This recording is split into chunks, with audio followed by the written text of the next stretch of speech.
ಈಗ ಮನ್ಯಾಗ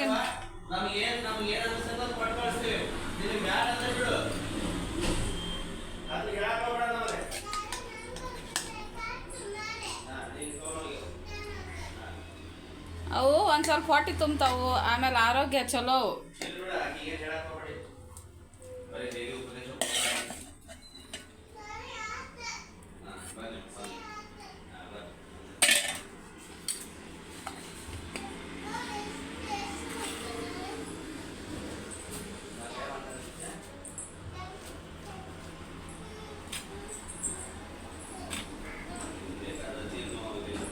ಅವು ಮಂದಿ ಅಲ್ಲಿ 5 ರೂಪಾಯಿ ಪಾಕೆಟ್ ತರ್ತಾರಲ್ಲ, ಆಕಿಗೆ ಅದು ಹುಚ್ಚಿಡ್ತೈತಿ.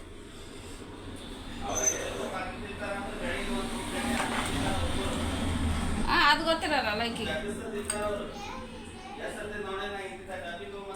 ಇಲ್ಲ, ಇವ್ರು ಸಂಡೆ ಮೇಡಮ್ನ ಈಗ ನಾವು ಬಿಡಕ್ಕೆ ಹೋಗಿರ್ತೇವಲ್ಲ, ಚಲೋ ಒಂದು 4 ಇಡ್ಲಿ, ಒಂದು 2 ದೋಸೆ, ವಡ.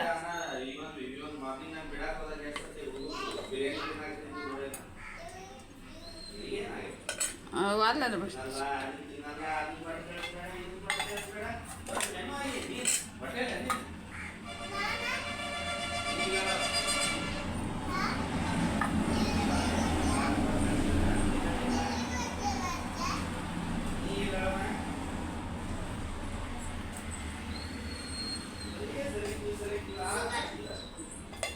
ಇರ್ಲಿ ಬಿಡ್ರಿ, ಯಾಕೆ ಹೋದ್ರತಿ?